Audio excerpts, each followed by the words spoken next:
আজকে আমার কিন্তু প্রথম ভিডিও। আজকে আমি একটা আদার গুণাগুণ নিয়ে আসলাম। আসসালামু আলাইকুম। এখানে আমি কয়েক টুকরো আদা নিয়েছি। আর আদার গুণাগুণটা জানলে কিন্তু আপনারা চমকে যাবেন। আদা দিয়ে যে এত গুণাগুণ, শরীরের এত উপকার আছে, কিন্তু জানলে অবাক হয়ে যাবেন আদার কত গুণাগুণ আছে।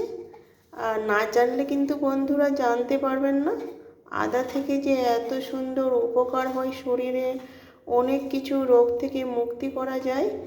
জানলে কিন্তু চমকে যাবেন। আমি এখানে কয়েক টুকরো আদা নিয়েছি। এই আদার গুণাগুণ জানলে পরে নিজেও অবাক হয়ে যাবেন। আর আপনি যদি কোথাও যান ট্রেনে করে বা বাসে চড়ে, অনেক কিন্তু গা বমি বমি করে, কিন্তু এই আদার এক টুকরো কিন্তু নিয়ে গেলে, কিন্তু এক টুকরো যদি নিয়ে যান, একটু আদা যদি মুখে চিবিয়ে খান, তাহলে পরে কিন্তু বমি বমি করবে না। আর যেখানে যান কিন্তু আদাটা একটু খেলে বমি বমি লাগবে না। আর মুখে যদি ঘা হয়ে যায় তো এই আদার রস করে কিন্তু একটু গরম উষুম জল করে খেতে পারেন। মুখের ঘা কিন্তু দূর হয়ে যাবে, আর মুখের দুর্গন্ধ কিন্তু দূর হয়ে যাবে।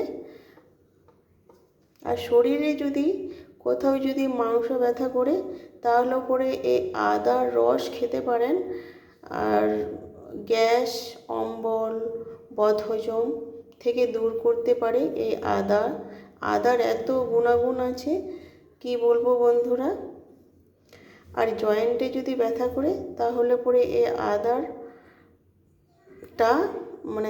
থেতো করে একটু গরম জলে দিয়ে একটু জলটাকে একটু ফুটিয়ে নেবেন।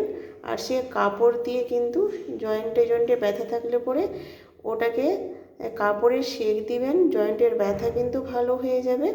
আর গ্যাসের পক্ষে কিন্তু দারুণ উপকারিতা। গ্যাস হলে তো এই আদার রসটা খালি পেটে একটু জিরে গুঁড়ো বা কাঁচা জিরা দিয়ে খেলে পরে কিন্তু গ্যাসটাও দূর হয়ে যাবে। আর ব্রেস্ট ক্যান্সার যদি হয়, এই আদার রসটা কিন্তু অনেক গুণাগুণ। আর ব্রেস্ট ক্যান্সার থেকে কিন্তু সহযোগিতা করে।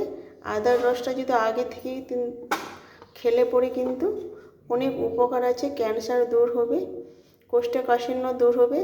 যাদের কোষ্ঠকাঠিন্য আছে, পেট ব্যথা করছে, বমি বমি ভাব করছে, পায়খানা পরিষ্কার হচ্ছে না, অম্বল ঢেকুর উঠছে, গ্যাসের সমস্যা আছে, এই কিন্তু আদাটা থেতো করে রসটা কিন্তু হালকা গরম জল দিয়ে কিন্তু খেতে পারবেন।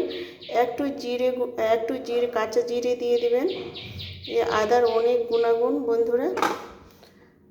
এখানে ভিডিওটা শেষ করলাম। আল্লাহ হাফেজ।